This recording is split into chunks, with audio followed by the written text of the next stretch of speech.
Om Namo Bhagavate Vasudevaya. Om Namo Bhagavate Vasudevaya. Om Namo Bhagavate Vasudevaya. Buenos días, continuamos entonces con el capítulo número 5 del canto 11. Narada concluye sus enseñanzas a Vasudeva. Estuvimos hablando en la anterior clase que en este capítulo comenzó con una nueva pregunta para Chamasa Rishi.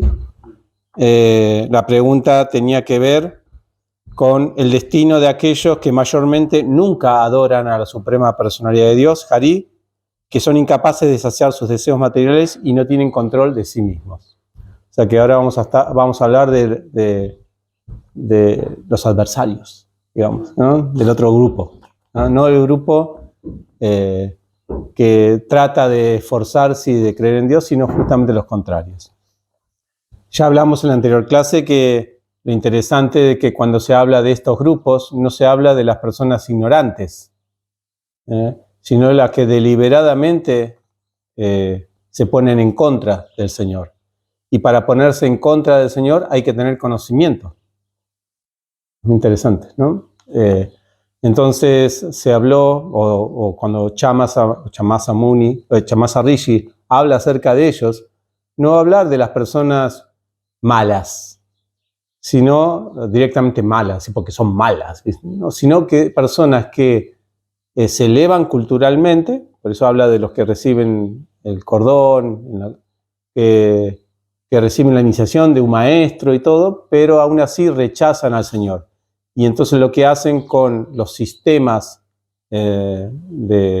religiosos o con los sistemas morales, lo que sea, es manipularlo para justamente descartar a Dios de la película. Entonces, habíamos hablado, porque la primera respuesta que da Chamasa es acerca del Varnayan Dharma, porque en un sentido, Krishna, para una persona que no quiere aceptarlo a él, esto lo hablábamos la otra vez, me preguntó Hari, una buena pregunta, me dijo, el karma realmente, ¿cuándo es pedagógico? Si de todas maneras uno después puede hacer cualquier cosa con el karma. ¿Cómo sabe uno que si comete, cómo sabe uno que la causa de una actividad, la actividad pecaminosa causa una reacción pecaminosa? Porque cuando llega la reacción pecaminosa uno puede dar muchas otras explicaciones acerca de eso. No fue mi culpa. Bueno, eso es lo que actualmente no piensa todo el mundo, ¿no? Nací así, entonces es injusto el mundo, yo necesito ahora recibir porque yo no hice nada, pero ahora no. Hay algo de eso también. Pero a la vez, si uno lo ve más globalmente, y esto por eso que Chamasa habla de Varnayan Dharma acá, no hay manera de ser felices, inclusive materialmente mal. Cuando hablo de materialmente mal, no me refiero a ser felices de vivir en la bondad, sino de tener sexo ilícito, drogas y carne, si las personas no se organizan entre sí con códigos al menos morales para no matarse en el camino. Por ejemplo, alguien quiere comer carne, pero ¿puede ir a la carnicería y robarle al carnicero? No. Entonces tiene que aceptar algún código moral de que yo te doy plata y vos me das la carne, pero yo no puedo ir a robarte. ¿Por qué existen esos códigos morales? Esos son códigos kármicos. Si vos salteás ese código kármico, vos vas a recibir entonces una reacción. Entonces, la sociedad trata de organizarse con ciertos códigos, es lo que se dice Hanuman Swami como códigos de honor entre ladrones. Entonces, pero esos códigos de honor, ¿por qué tienen que existir? Uno podría preguntarse, ¿por qué el mundo tiene que basarse en códigos de honor para ser feliz? Alguien podría proclamar anarquía y seamos felices haciendo lo que sea, robando por aquí y por acá, porque tendría que haber un código de honor para nosotros ser felices. Ese código de honor lo creó el Señor a través del karma, a través de la ley del karma. Entonces, en un sentido, hasta los ladrones, hasta los que, digamos, rechazan a Dios, tienen que atenerse a una ley. Por eso que los demonios eran muy respetuosos de las leyes dármicas. Sabían. En las leyes kármicas, ¿no? No voy a hacer esto. Hasta Duryodhana, que era malo, no lo hacía abiertamente eso de ir contra los Pándavas. Porque sabía que si hacía algo malo, deliberadamente, visiblemente, para el Dharma, entonces eso le iba a traer malas reacciones. Se trataba de acomodar inclusive sus fechorías bajo el Dharma. Inclusive cuando él estaba muerto, no sé si conocen la historia, pero cuando él, no muerto, casi muerto, que fueron a visitarlo ahí, Krishna le dijo, bueno, esto te pasa por tus reacciones. Y Duryodhana dijo, yo no hice nada. Yo hice todo con el Dharma. Un rey debe preocuparse de expandir su reino. Y yo lo hice. Y asegurar su reino. Es como un político hoy de turno. Tiene que hablar mal de los otros partidos. Y no es que está haciendo una actividad pecaminosa. Está defendiendo su partido, expandiendo sus propuestas políticas. Vieron que después pasa eso y están todo bien. Entonces, porque eso es su deber. O sea, un deber, digamos, ¿no? Pero digamos que no. Entonces, hay algo así como que están obligados, la sociedad está obligada a seguir las reglas de Dios, el Dharma, y por eso pero lo que hacen los demonios, o estas personas que se describen en este capítulo, es manipular esas reglas. No les importa quién es el legislador. Yo las manipulo para yo ser feliz y poder hacer las tres cosas, las tres debilidades humanas son realmente. Ahora vamos a leer también algo interesante del Manu Samhita, que se cita acá en este capítulo, que dice, uno no debería condenar estas tres actividades: comer carne, sexo ilícito y intoxicación. No debería condenarlas en sí misma, ¿no? Porque ellas son, Manu Samhita dice, son consideradas debilidades humanas. Es muy interesante eso. No es que uno es malo al fumarse un cigarrillo o a drogarse. Ni siquiera es malo al comer carne. No es que es una persona mala la persona que come carne. Hay personas buenas que comen carne. Y no es que es una persona mala el sexo ilícito. Alguien puede decir, no, pero si la otra persona está consintiendo. ¿Qué estoy haciendo? ¿Qué mal al mundo estoy haciendo? ¿No? Haciendo mis orgías o no sé, lo que sea. ¿A quién estoy dañando? ¿No? Entonces, hermano Samhita dice muy interesante. No dice que son actividades malas en sí. Lo que es malo en sí es desafiar a Dios. Entonces, a veces también hay que tener en cuenta esto cuando una cosa es esto como un desafío a Dios y otra cosa es esto como una debilidad humana. Entonces, alguien que tiene la debilidad de estas tres, que hay debilidades, bueno, tratará de trabajar eso adecuadamente, pero no es malo en sí, no es pecaminoso, es como no es ofensivo a Dios, esa es la palabra quizás, ¿no? Necesariamente. Ahora vamos a hablar del consumo de carne, que ese tiene una categoría especial, pero las otras dos son más tranqui. Ahora vamos a ver lo de consumo de animales, sí le dan muy duro. Sí, porque hay un otro en el consumo de animales. Hay un otro que no está consintiendo. Mátame, ¿no? Y saboreame, ¿no? Inclusive se describe aquí que no es tanto la matanza del animal en sí, lo malo, sino el proceso para matarlo. Porque dice acá uno de los significados, la maldad que hay en matar animales es que el dueño de los animales los alimenta, los traiciona, exactamente, los cría. Y el animal se siente como que este es mi dueño que me está cuidando. Porque realmente los que crían animales lo están cuidando, los vacunando, los cuidan, el pastito, ahí los llevo allá al pastito lindo, no se preocupan por eso. Entonces el animal, ¿cómo se siente? Cuidado, y después lo mata. Entonces esa traición humana hacia otro ser vivo es muy fuerte, eso es lo pecaminoso. En cambio, las otras dos cosas, intoxicarse uno mismo se está reventando, ¿no? Solamente los que venden drogas quizás son más pecaminosos que la pobre víctima. Y sexo ilícito lo mismo, si hay consentido, qué sé yo. ¿A quién daña? ¿No? A ellos mismos. Pero, hermano Sángita, porque uno dice, ay, entonces está todo bien. No, hermano Sángita dice, eso no es algo, ¿cómo se llama?, condenable, pero uno no va a elevarse espiritualmente por eso. Entonces, esto es interesante porque a veces vieron que se habla me voy con este tema un poquito, mucho a veces en ISKCON acerca del sexo ilícito, ¿no? No, sexo ilícito uno dice, no es sexo solamente para procrear, no, sexo ilícito es solamente para procrear hijos conscientes de Krishna dentro del matrimonio. Cualquier otra cosa, sí, cualquier otra cosa es sexo ilícito. Entonces, está en eso, así que es blanco o negro, y después los otros que dicen, no, sexo ilícito es sexo fuera del matrimonio. No, se escucha eso, ¿no? Y dentro del matrimonio, bueno, no es...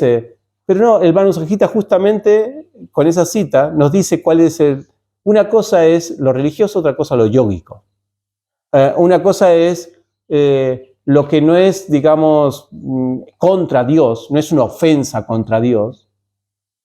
Y otra cosa es lo que no te va a ayudar a vos a ser consciente de Krishna, a trascender. Entonces, el sexo ilícito, porque la palabra ilícito es muy amplia. ¿Ilícito para qué? ¿Ilícito para tu conciencia de Krishna o ilícito para después, cuando vayas con Yamaras, le tengas que decir, Yamaras, cometí una gran actividad pecaminosa? ¿Qué hiciste? Hice sexo con mi esposa. Yamaras te va a decir, seguí de largo. No me hagas perder tiempo. En cambio, si vas a Krishna y querés devoción pura, y Krishna te va a decir, seguí participando. ¿Me explico? Entonces, son dos cosas diferentes. Una cosa es perdonable a nivel kármico y otra cosa a nivel yógico no. Un yogi que no controla sus sentidos, lo dice el Upadeshamrita, el primer verso, no hay manera. Hay que controlar el órgano genital y todo eso. Si no, no puede ser devoto puro. Claro, olvídate. Estás centrado en otro placer, no en el placer divino.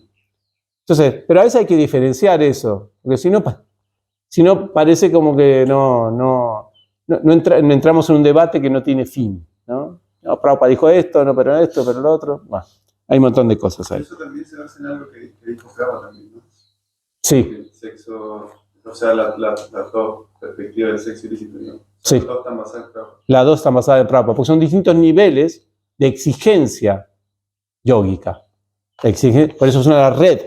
El matrimonio es una red. El sexo dentro del matrimonio, inclusive, no para tener hijos, es una red que después, si uno la trabaja, llega al punto de solamente tener hijos. Pero cuando llega a ese punto ya no querés tener más hijos. Eso se acabó. Puede pasar, ¿no? Hay de todo.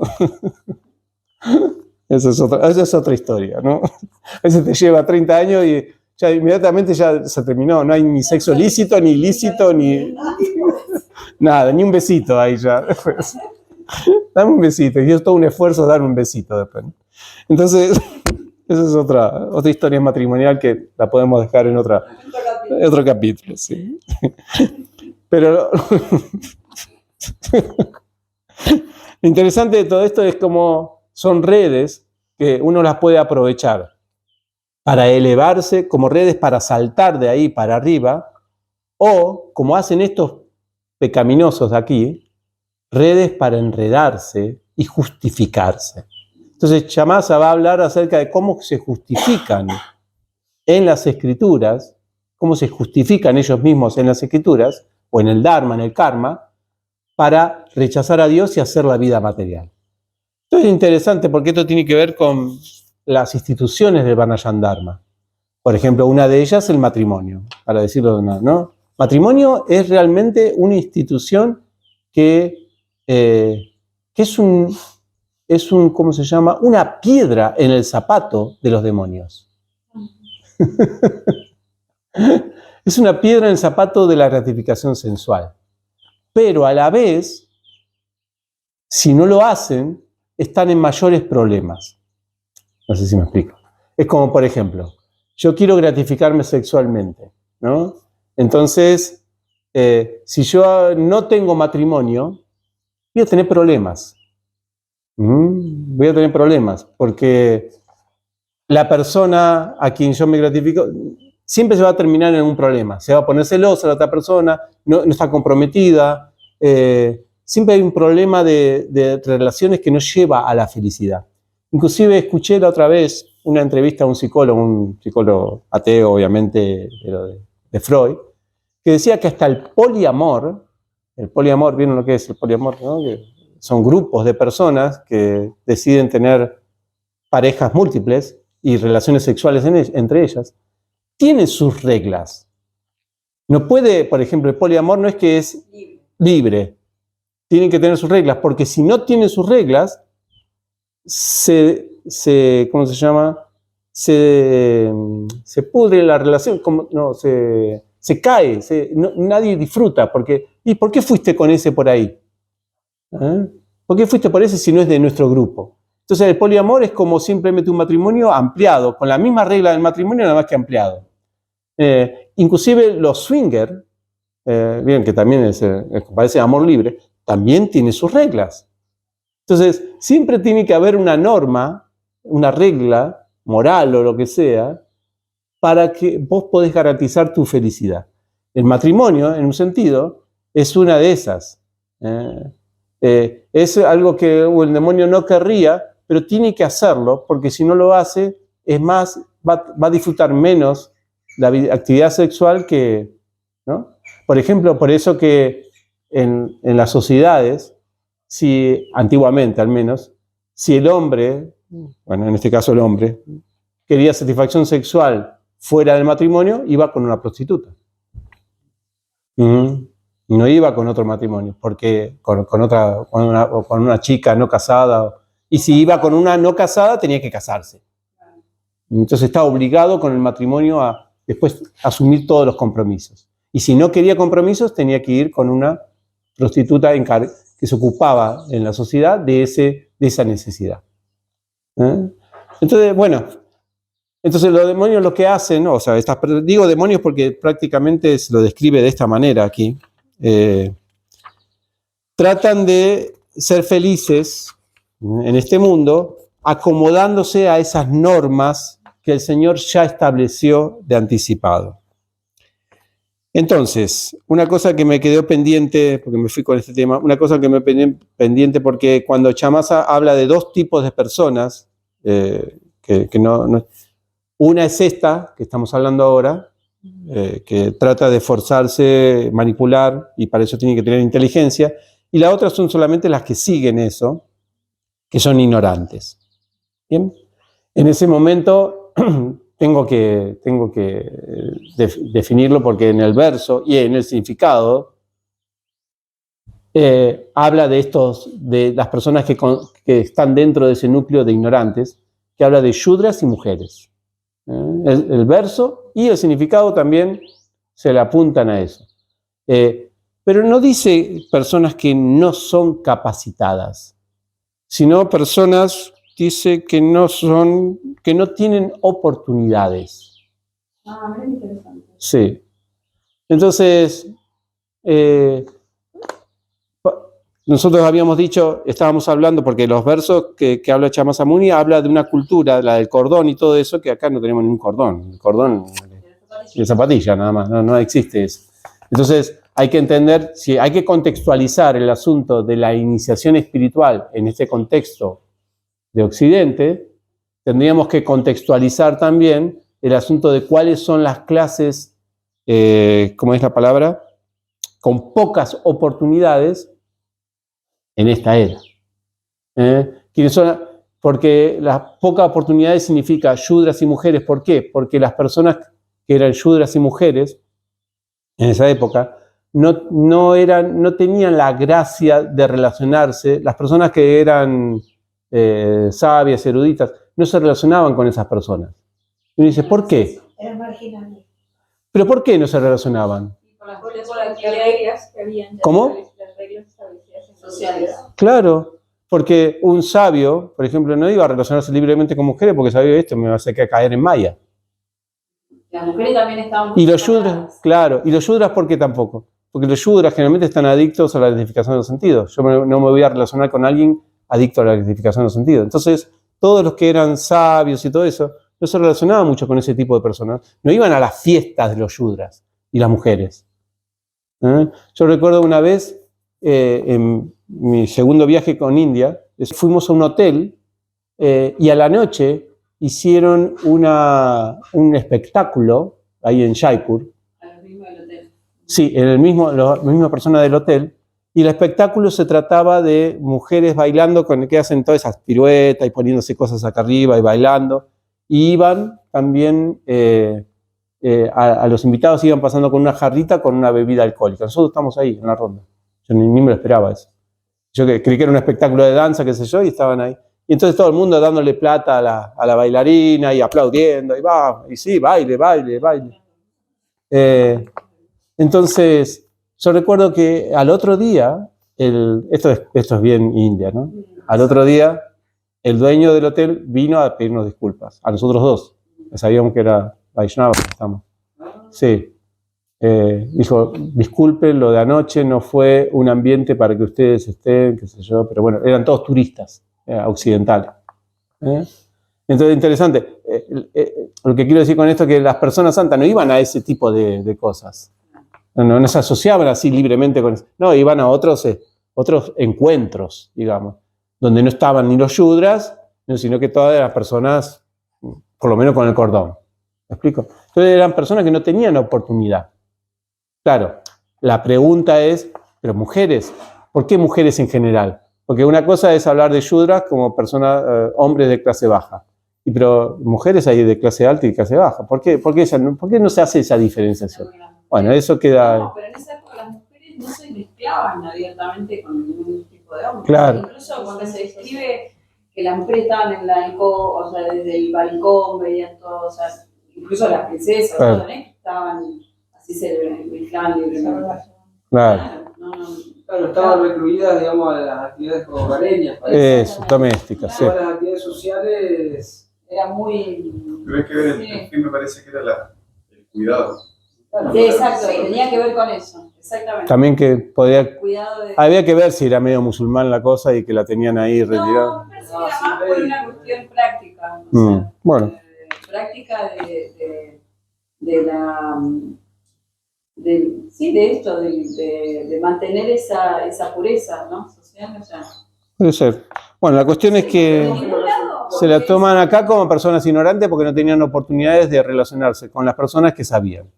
Como no recibían educación, porque no iban a la escuela, no iban al Gurukula ni nada de eso. Estaban dedicadas a la actividad hogareña. Exactamente. Sí, y no recibían educación, no es que había escuelas para mujeres. O sea, al menos eso es lo que se ve en las historias védicas. O sea, las gopis no hablan mucho. Esas gopis en ningún momento hablan. ¿En familias de kshatriyas? Eso, exactamente, por eso digo. Y las que nacían en familia de brahmanas tampoco. Entonces eso es interesante, bueno, para descartar. ¿Por qué siempre las mujeres lo ponen en general y a los hombres cuando dicen hombre de clase baja? ¿Y qué pasa con las mujeres de clase alta? Es para... capaz generalmente hay más mujeres Shudras y Vaishyas que... no sé qué es la cuestión. Lo que pasa es que eso, y de todas maneras, yo creo que hay una obligación de contextualizar eso, así como contextualizamos nosotros, porque si hoy vemos quiénes son las personas que tienen más acceso a la educación o quiénes son las personas más egresadas, más graduadas en los institutos, inclusive universitarios, la estadística es fulminante. Son mujeres. Y uno puede decir, bueno, pero están estudiando algo material, qué sé yo. Bueno, pero yo, si tengo que hablar de mis cursos, los cursos yástricos, que estamos hablando ya de, no sé, son cursos de escrituras, hay más mujeres que hombres. Entonces, no sé cuántas oportunidades hoy, las mujeres tienen las mismas oportunidades o más, o igual, que los hombres para acceder al conocimiento espiritual. En todos sentidos. Entonces, es una generalización que no termina de cuajar en esta cultura. No, sí. Ni siquiera no se puede imaginar bien en la cultura védica, por varios motivos, entonces es raro. Es raro, sí, bueno, pero se dice. En el mismo, cuando estaban recitando el Bhagavatam también hay Shudra y mujeres estaban Más alejados. Había mujeres además más alejadas. Bueno, no sabía ese detalle. Bueno, en el bosque de Naimisharaña. Había mujeres que hacían. Cuando llegó Sukadeva Goswami, ahí se explica, ¿no? De Ganges. Cuando llega ahí, como que todos quedan así como impresionados, se explica cómo incluso chores y mujeres Quedan asombradas. quedan. Bien, Pero quizás no era lo masivamente. claro. Quizás. Eran como algunas. Claro, sí. Habría que ver hoy en día cuáles son las personas que tienen pocas oportunidades. ¿Eh? Pero también es poca oportunidad por la Yo, por ejemplo, experiencia que tienen. Yo pienso que pocas oportunidades hoy en día está relacionado con el nivel económico. Por ejemplo, las personas con poco nivel económico tienen indefectiblemente menor posibilidades de educación. Esto es un hecho, ¿no? O sea, las personas que tienen muy poca, las personas con carencias van a escuelas que no enseñan bien. O no pueden ir a la escuela, porque tienen que trabajar para poder. Exactamente. Y eso sí está hoy establecido. O sea, la economía hoy está directamente proporcional a las oportunidades de educación. Ahora, antiguamente la educación estaba relacionada también no solamente a lo profesional, a aprender en la escuela, matemática, sino también a la elevación espiritual. Por eso recibían el cordón. Actualmente no hay nada, ni educación material, ni... Entonces, hay que diferenciar, hay que contextualizar todo esto. Ahora bien, lo interesante de Chamasa, y esto sí es algo para nosotros, para esta era, y para esa era también, que él instruye en ese verso mismo, muy interesante, muy lindo, mira lo que dice. Hay muchas personas que cuentan con escasas oportunidades de participar en las conversaciones sobre la suprema personalidad de Dios, Hari, y consecuentemente les resulta difícil cantar sus glorias infalibles. ¿Vamos bien? Personas tales como las mujeres, los shudres y otras clases caídas siempre merecen la misericordia de grandes personalidades como tú. Epa, esto ahí cambió algo.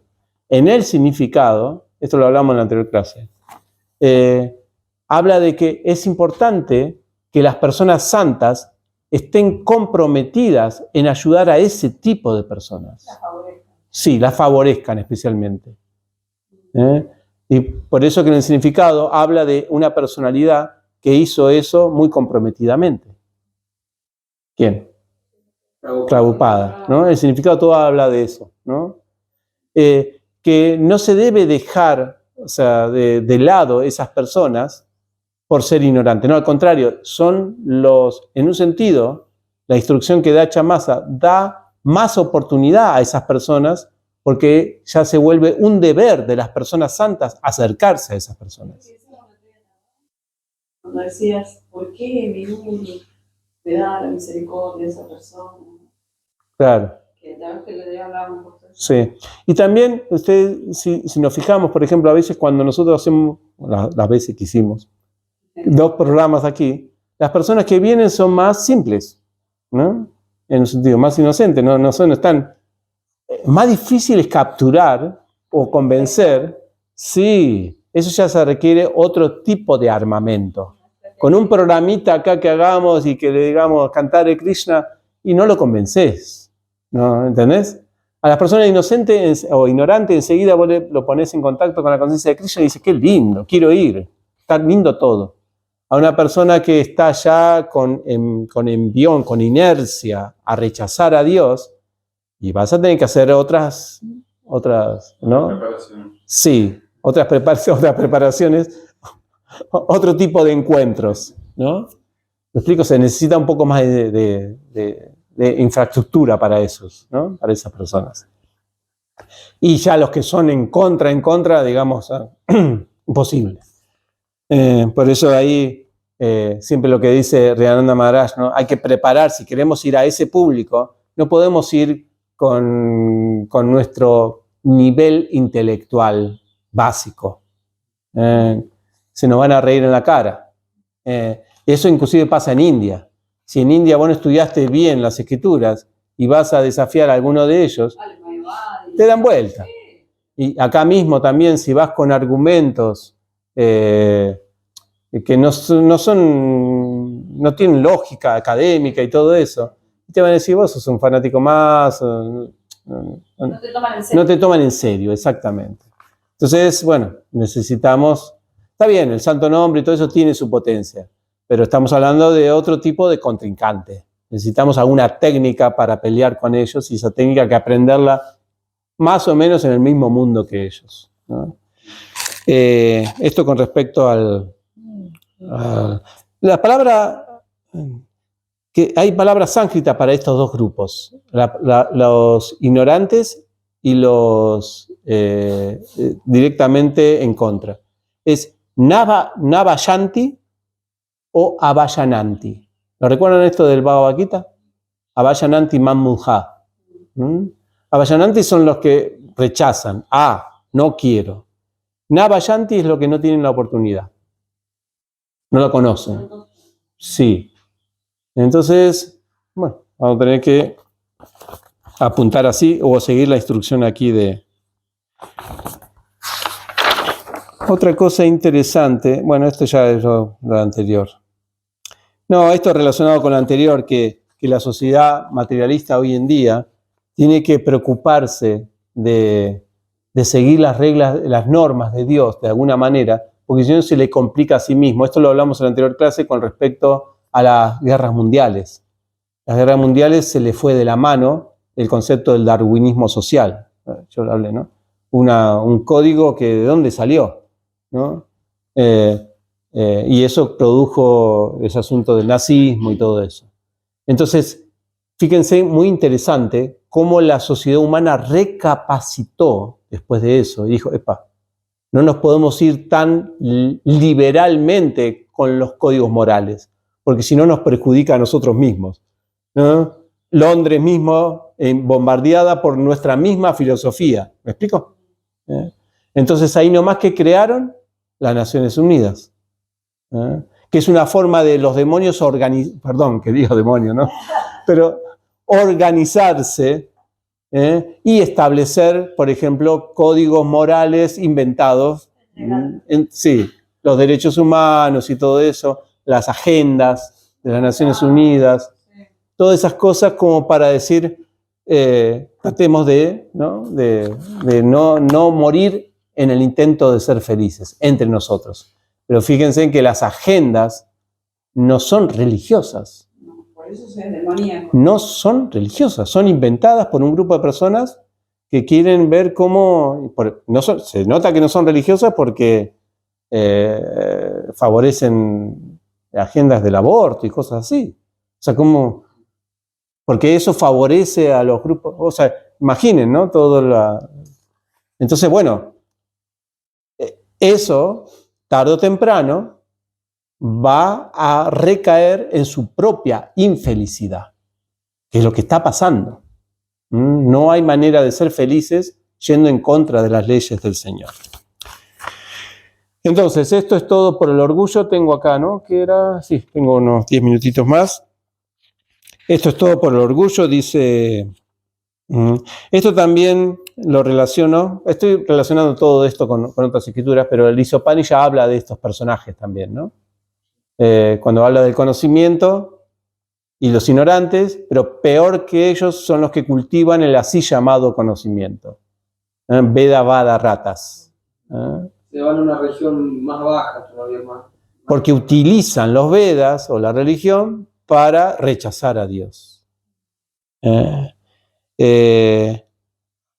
Hay muchos refranes. Por ejemplo, el exceso de conocimiento sin sabiduría es como un árbol cargado de frutos amargos. Son refranes interesantes, ¿no?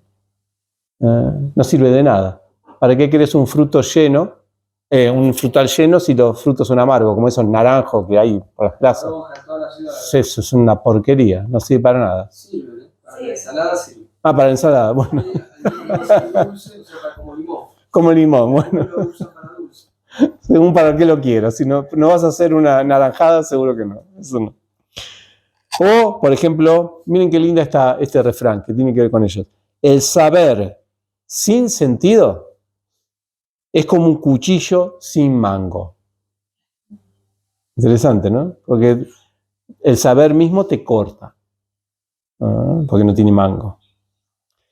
Así que el significado se dice que un poco de conocimiento puede ser peligroso.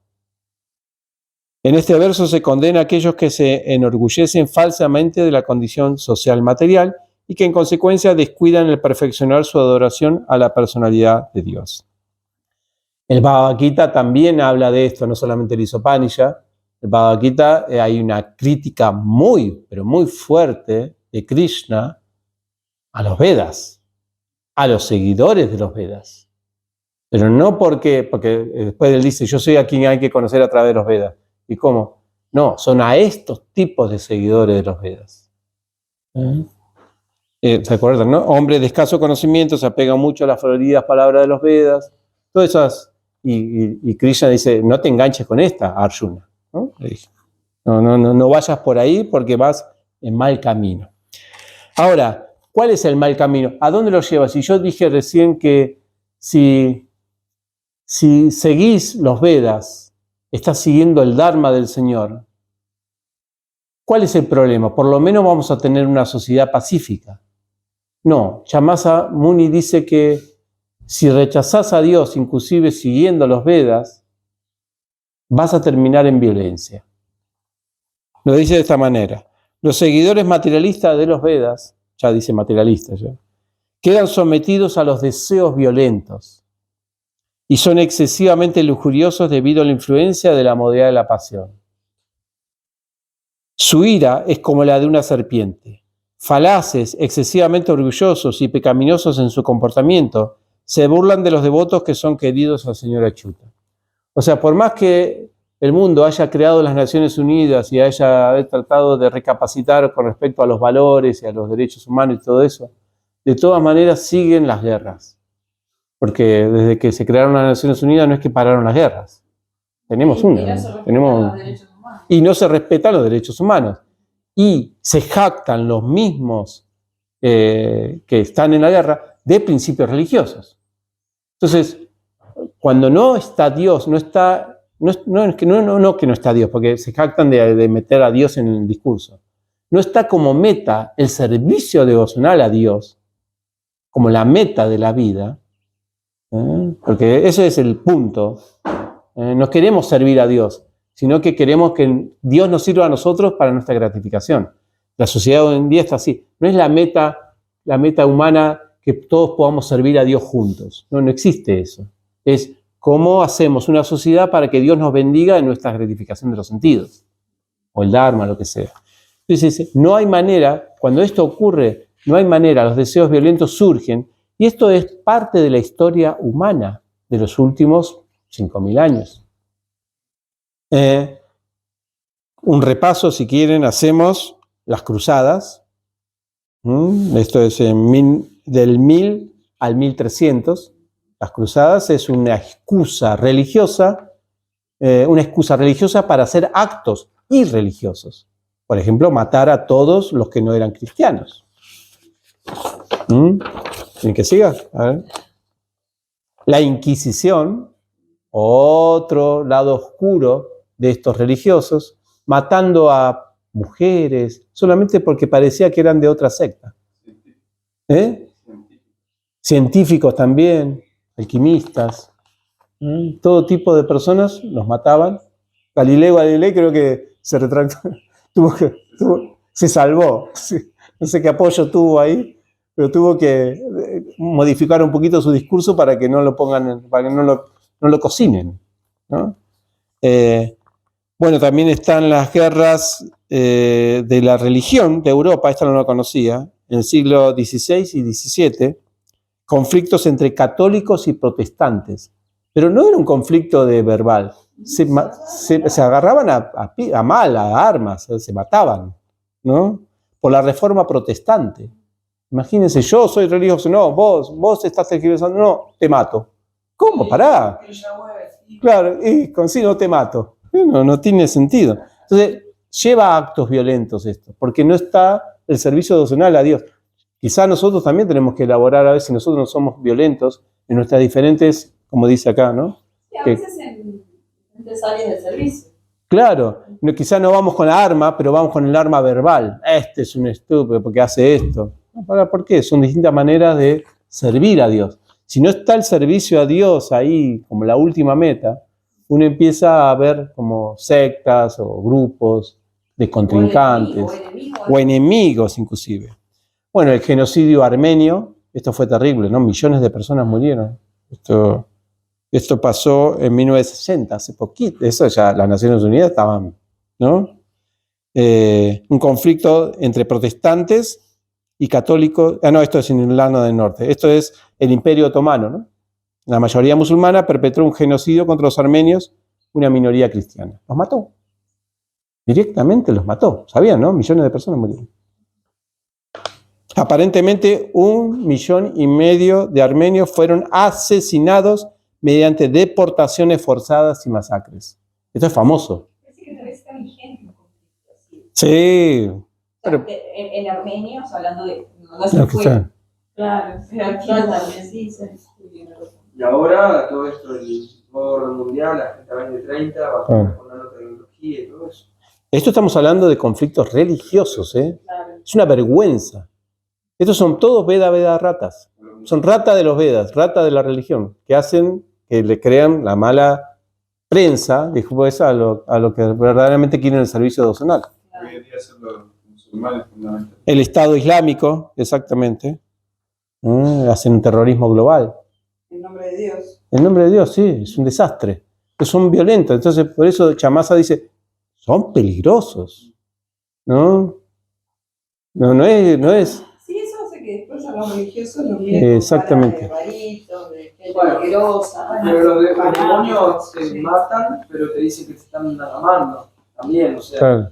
tampoco son muy, por lo menos los religiosos son locos visibles, los otros son, todos los adoran, Ujú. nadie se da cuenta que los están matando, con Sí. la comida, con todo lo que está pasando. Sí, más que todo el asunto de cuánto el elevarte en cultura puede ser perjudicial si tú tenés ánimo aversión a Dios. Es mejor una cultura ignorante, por ejemplo, capaz hasta los nativos americanos que no tenían el servicio docenal a Dios como la meta suprema, pero no tenían tanta cultura, eran menos perjudiciales para el mundo que los españoles y todos los invasores que... ¿Me explico? ¿Qué quiere decir? Católicos. Exactamente. Que eso también está ahí como una de las... Porque también los muchachos españoles alguna cuestión hicieron, sí. Algunos jesuitas eran un poquito más tranqui, pero otros eran... Y de hecho que ellos mismos mataban a los jesuitas a veces. Exactamente. Sí, los mismos españoles a veces Sabían de lo matean. que ellos querían lograr. Exactamente. Entonces, por eso, ¿cómo critica acá? Es una crítica realmente a una elevación cultural sin Dios, como muy peligroso. Y lo peor de todo, dice Chamasa, es la campaña contra los devotos, porque nos ningunean completamente todo lo que es la conciencia de Dios realmente fuerte. No aparece, digamos, como la conciencia de Krishna no aparece como una autoridad para aportar a la moralidad del mundo. No te necesitamos. Porque tu mirada está sesgada con Dios, con el servicio docenal y todo eso. ¿Me explico? Es como no necesitamos a los religiosos para plantear, o a las personas realmente sinceras, a las personas santas, para plantear un mejoramiento para el mundo. Nosotros mismos en nuestro congreso podemos elaborarlo. No necesitamos religiosos para ver si el aborto es bueno o malo. ¿Vieron? Los argumentos, por ejemplo, acá en Argentina, para establecer la ley del aborto, no consideraban los argumentos religiosos como válidos, sino que había que darle argumentos médicos, psicológicos, ¿me explico? Para la elaboración, para los argumentos. Si alguien iba al Congreso y diciendo, no, porque Dios dijo que es malo matar, no, esto no es un argumento, no nos sirve para elaborar la ley o no. ¿Me explico? Es una cuestión más ideológica, porque incluso hay científicos que están en contra del... Claro. Tampoco la ciencia ahí también queda afuera. Sí, también, obviamente. Ganaron, digamos, los Claro, científicos. También hay científicos que tienen la otra parte, que también fundamentan que no es así, que Que no es eso así. No hace- solo está sacado. Está sesgado completamente, sí, está ideologizado, obviamente, sí. Pero tiene más fuerza, parece. Pero ¿por qué tienen más fuerza? Porque están en contra de Dios, simplemente. Entonces, si ellos son mayoría, estamos en una batalla, digamos, bueno, que nos faltan fuerzas, en ese sentido. Vamos a ver si eso se da vuelta en Kali Yuga, eso es la idea, ¿no? La idea del señor Chaitanya, al menos, que se dé vuelta a ese paradigma y que sean las personas que apuntan al servicio devocional las que sean las que marquen la cancha y no los otros, ¿no? ¿Se entiende el concepto? ¿No? Que marquen ahí. Bueno, es un concepto. Analogía argentina futbolística. El tema es que la cancha siempre se inclina, la historia nos dice. Claro.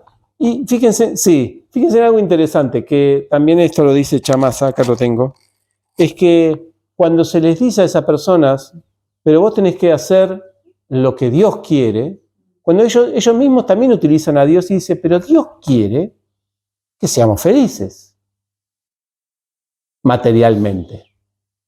¿Me explico? ¿Por qué vos venís a traernos códigos, por ejemplo, el matrimonio, para decirlo de una manera, no te hace tan feliz? Porque solamente estás experimentando la vida sexual con una persona. Y Dios, yo no creo que Dios quiera tu infelicidad, querido amigo. No, pero es verdad, hay argumentos así. Entonces, trata de ser feliz, porque eso es lo que Dios quiere. Entonces, en base a eso, bueno, esto es ya muy... Pero hay personas que buscan en las escrituras argumentos religiosos que fundamentan tu gratificación de sexo ilícito, comer carne y tomar intoxicación. Y las encuentran, porque los Vedas tienen que dar posibilidad de elevación gradual a todos. Entonces van a encontrar citas escriturales donde se recomienda comer carne bajo ciertas estipulaciones. Entonces ellos dicen, ¿ves? Acá Dios nos está habilitando a comer carne. Esto es muy también de los cristianos. ¿Ves que acá Dios dijo que sacrifiquen esto, que los animales están a nuestra disposición y que podemos... ¿Ves que Dios nos permite esto? Pero lo interesante, y esto es por eso que Vyasa, cuando Narada Muni le dijo al principio del Bhagavatam, ojo con lo que hiciste, con los Vedas, la gente al final no está pensando que esas son regulaciones para ir dejando, sino que son regulaciones para apegarse a ellas. Exactamente. Esto también lo dice el Bhagavad Gita, en un verso interesante, que dice, existen principios para regular el apego y la aversión relacionados con los sentidos y los objetos, ¿no? Existen principios religiosos. Pero el Bhagavad Gita dice, uno no debe quedar bajo el control de ese apego y esa aversión, pues ambos son obstáculos en el sendero de la autorrealización. O sea, puedes ser religioso, pero no vas a autorrealizarte justificándote a vos mismo que, bueno, acá tengo un principio religioso que me permite comer carne o me permite tomar licor en ciertos días, bajo ciertos sacrificios, o que me permite el sexo, pero dentro del matrimonio, como sea, ¿no? ¿Me explico? Entonces, eso también con respecto al sexo dentro del matrimonio, es que, tengo matrimonio, puedo hacer todo el sexo que quiera. No te va a ayudar a la autorrealización. Y así varias cosas. Entonces, el argumento de estas personas está en las escrituras. Yo no estoy haciendo algo que no está en las escrituras de tu Dios. Me avala las escrituras eso. Pero el asunto es que hay que hacerlo como dicen las escrituras.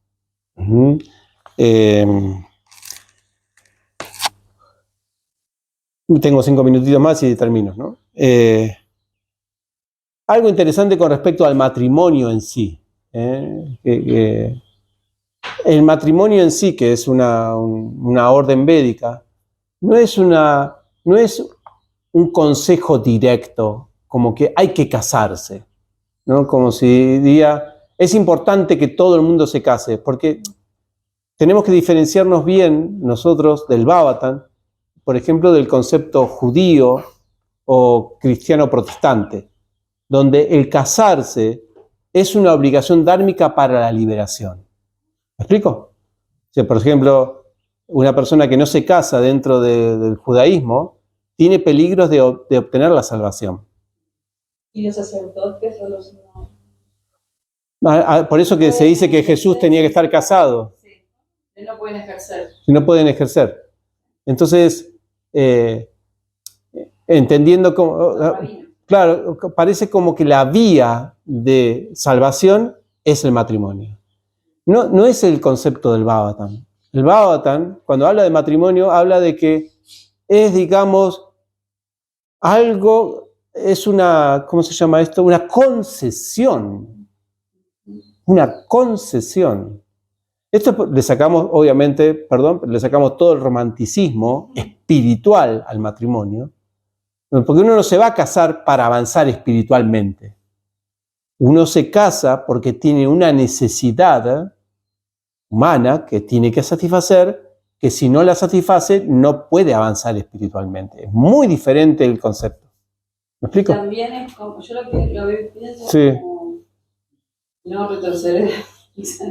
Claro, no hacer peores cosas, es una red. Una red para saltar de ahí a algo más. Yo recuerdo cuando yo le pregunté a mi guru Diksha, en ese entonces, ¿me caso o no me caso?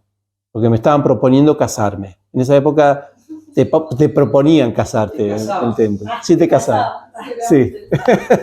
Me proponían. Una vez me agarró el presidente del templo y me dijo, es hora, yo estaba de brahmachari hace 5 años, hace 6. ¿Qué te parece casarte? Y yo dije, casarme nunca lo había pensado. Tengo inclusive una postulante.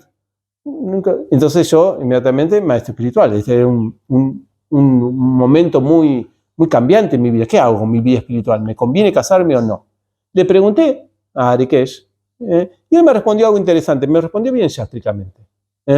Porque él no me romantizó el matrimonio. No, es bueno, vos vas a avanzar en la vida espiritual si haces una buena pareja, acompañado, y ambos se pueden ayudar en la vida espiritual, que está eso en las escrituras. Pero él no me dijo así, me dijo, simple, dice, si vos pensás que en tu vida no vas a necesitar una mujer o relacionarte con mujeres y no vas a necesitar una mujer a tu lado, si vos no vas a necesitarla, no te cases. Pero si vos pensás que en el futuro o ahora vas a tener alguna vez una necesidad de estar acompañado de una mujer, casate, ahora, me dijo. Sí, así. Porque después es muy tarde. En vez de ahí fue un poco autobiográfico. Sí, porque yo tenía 22 años. Él me dijo, después de los 30 ya es muy difícil. ¿Cómo después de los 30? Todos los devotos hoy se casan después de los 30. Pero él estaba en una dificultad, parece, de los 30 y también de los 40. Interesante, que le pasaba que era difícil casarse para él. Bueno, la cuestión es que es una instrucción interesante porque él me marcó el asunto de la necesidad, no de que si yo tengo esa necesidad humana, material, entonces casate. Y hace de esa concesión lo mejor que puedas hacer, obviamente, para tu vida espiritual. 22 años. 23, sí, por ahí. Sí, 23 años. Ahí es cuando le escribí.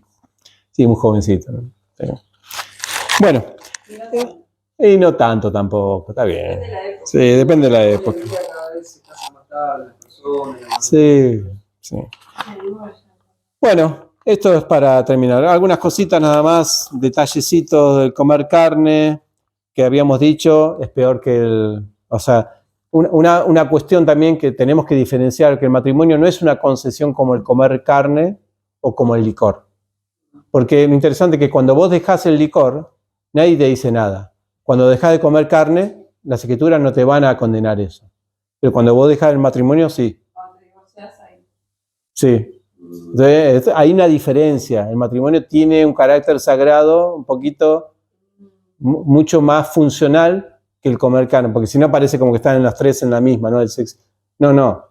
El matrimonio tiene un carácter especial. Es un trampolín, digamos, más efectivo para la vida espiritual. Tampoco es una concesión así nada más como, bueno, hacer un sacrificio para comer carne porque no queda otra. No, y además porque la sociedad nace de esa... Exactamente, muy bien. La sociedad encima, y van allá. Toda la sociedad, o sea, no puede ser igual que Sí. cometer una cabra en una noche de luna llena. Sí, y aparte, porque tiene sus beneficios espirituales explícitos en el Bhagavatam.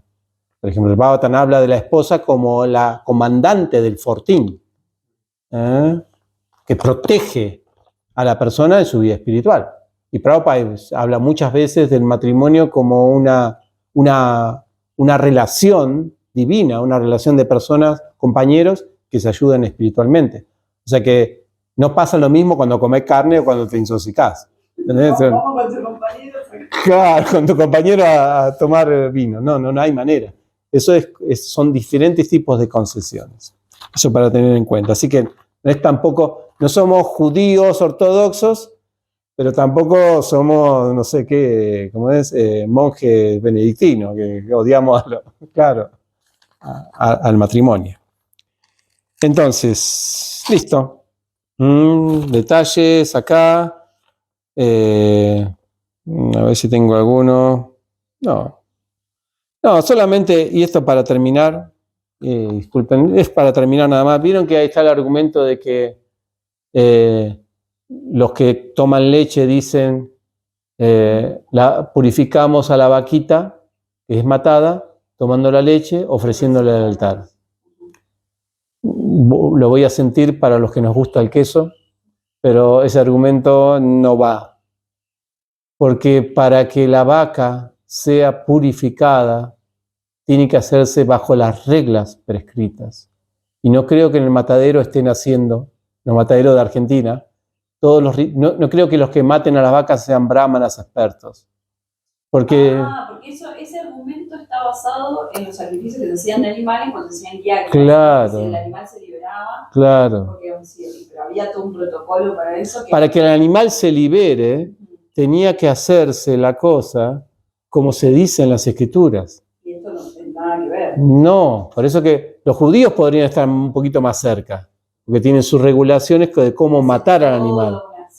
Pero actualmente la leche y No, pero me parece que viene por algunas otras citas, como por ejemplo que si uno, de Prabhupada lo dicen en los libros, si uno ofrece una fruta se beneficia el árbol, en ese nivel, ¿no? Que está al mismo nivel que un efecto en el animal que un sacrificio médico. Según lo que dice acá, para que se beneficie, o sea, vos estás utilizando un animal para una ceremonia religiosa. Ese es el... No, pero Prabhupada hubiera dicho no ofrezcan lácteos, solo lácteos de la finca, hubiera dicho. Si no, él no hubiera ofrecido, sí, no tendría efecto. Bueno, ahora no estoy hablando de Prabhupada, estoy hablando del argumento en sí, que tiene sus patas débiles. ¿Por qué? Porque el argumento en sí es, yo estoy haciendo un sacrificio, estoy ofreciendo, digamos, el material de un animal, al Señor, entonces el animal debe purificarse, debe tener una purificación. Pero si el animal no fue, ¿cómo se llama? Preparado mediante el ritual por un brahmana experto, o sea, si el brahmana fue el que cuidó la vaca y después se murió, la mató, si no hay un ritual metido ahí, el pecado sigue. Y la vaca no es que se beneficia sin haber hecho el ritual. O sea, estoy hablando del argumento en sí. Después, si se purifica o no por el Yukta Vairagya y todo eso es otro asunto. El Yukta Vairagya, viste que vamos por la ruta y matamos bichos, y bueno, los bichos... Claro, me voy a Sankirtan y bueno, todo lo que pase por la calle, bueno, ¿qué va a hacer? Yo no estoy generando karma por eso. Esa es otra historia. Pero el asunto de argumentar de que todo se purifica porque yo lo utilizo para yagya, pero no hice el yagya correspondiente al utilizar al animal, ahí yo veo una pata floja en ese argumento, al menos por lo que se dice acá. Lo dice Madhvacharya, dice, en relación al sacrificio animal. Según esta declaración, los Vedas ordenan en ocasiones el sacrificio animal en las ejecuciones rituales para la satisfacción del Señor Supremo o algún semidios en particular. Sin embargo, si se matan animales caprichosamente, sin seguir estrictamente las ordenanzas védicas, Dicha matanza se considera en realidad violencia y no debe ser aceptada por ninguna persona inteligente. Si el sacrificio del animal se realiza perfectamente, el animal sacrificado de inmediato va a los planetas celestiales de los semidioses y los antepasados. Digo esto porque el consumo de carne inclusive está justificado si se hace con el sacrificio correspondiente. Pero si no se hace, estamos en el horno. De todas maneras, y esto para terminar, sin embargo, Chaitanya Mahaprabhu ha prohibido dicho sacrificio de animales en esta era debido a que no hay brahmanas cualificados para cantar los mantras. Y los presuntos recintos del sacrificio se convierten en una carnicería ordinaria. ¿También no lo hizo Buda? Claro, sí. Entonces, sí, nosotros seguimos con la línea de que ni siquiera nos jactamos nosotros de ninguna concesión para matar animales. No es que ahora, bueno, pero los Vedas dicen eso, no, ni siquiera el señor Chaitanya no quería saber nada con todas esas reglas, ni siquiera si estaban apoyadas religiosamente.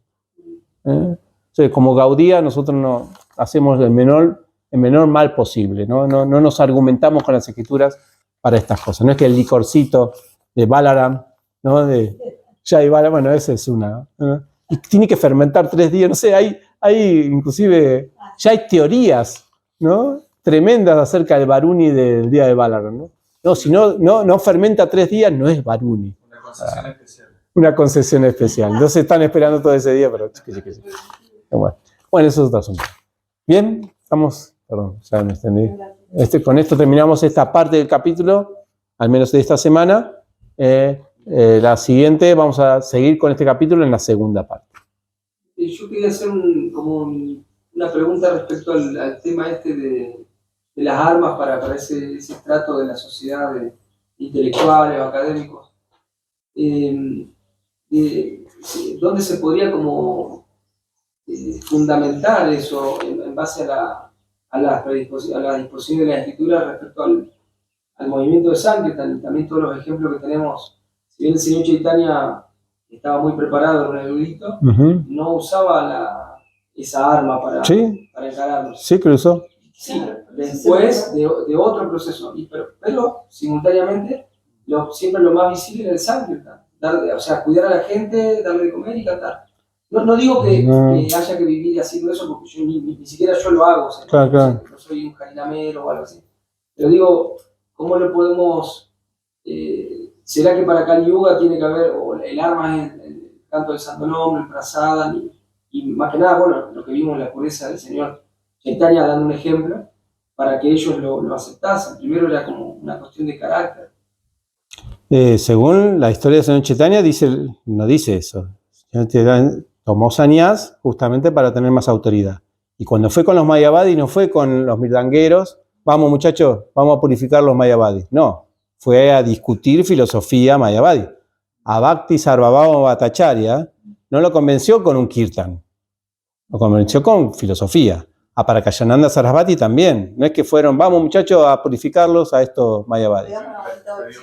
Claro, le dio prasadam y ya está. No, entonces el ejemplo no va. El señor Chaitanya mismo nos da el ejemplo de que para distintas personas hay que ir con distintas arsenales y bueno. Por eso dice... Pero no es que también hay una cuestión como que todos ahora tenemos que ir a... Claro, no, hay devotos que se dedican a eso, hay devotos que se dedican online, hay devotos que hacen, no sé, programa de niños, otros que hacen...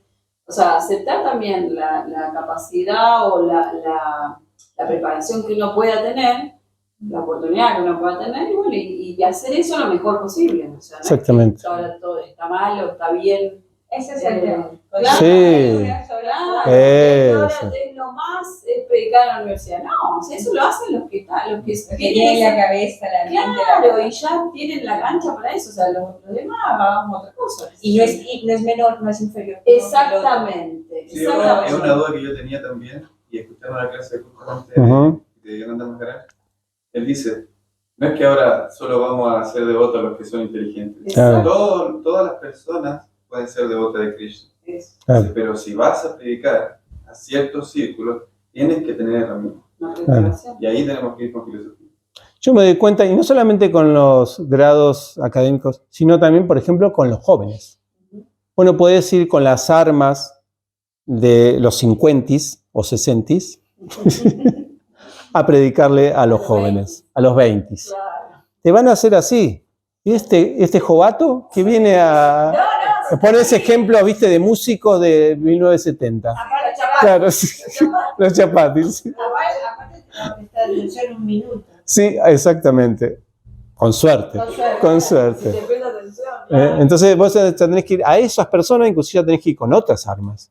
Por eso que a veces no me gusta cuando se critica ciertos youtubers devotos que tienen una modalidad de jóvenes así, parece como, hoy no parecen Alecrilla esto, como predica. No, pero es un público que están captando diferente, ¿no? Entonces, y en un idioma que va en un idioma accesible para esas ese personas, público. exactamente. Quizá cada uno de nosotros tendría que elegir la audiencia. Eso yo me estaba preguntando la otra vez, ¿cuál es mi audiencia? Y mi audiencia son los devotos, indefectiblemente. Sí, sí, yo no estoy condenado a estar ahí con la audiencia de los devotos. Ya me lo estoy... Ya creo que a esta edad me lo tengo que meter adentro. También ampliar los devotos. Ampliar los devotos, sí. Disco. O sea, no es Eso. solamente los que están en disco, son Exactamente. los devotos. Sí. Sino que hay muchos devotos por ahí Claro. que uno puede captar. No, está bien, pero bueno, ya tengo todos los cursos de Bhakti Shastri y Bhakti Yoga, digamos que... Parece que hace rato llegué Sí, sí, me parece que... y a veces yo pienso, a mí mismo me pienso, no estoy, por el cuestionamiento me falta algo, porque no estoy hablando... Pero es verdad lo que dicen ustedes, hay que elegir un público y ahí con ese público. No es que está mejor o peor, bueno, hay público para todos. Entonces hay que elegir un público y ir por ahí. ¿Cuál será el público de Padmavati hoy? ¿No? De Rama. Habría que ver. A nivel estrategia de marketing, hablando como Sí. los idiomas de ellos, si vos segmentas correctamente, Exacto. vas a llegar. Quiere decir, vas a estar satisfecho. Porque ese es el objetivo, ¿verdad? Va a estar satisfecho vos y las personas a quien. Porque, Segmentas bien, perdiste el tiempo, la plata, todo. Exactamente. Porque si yo empiezo a predicar a ustedes como si fueran de 20 años ahora, no escucharían más mi clase, ya se hubieran ido. Muchas gracias, Srila Prabhupada aquí.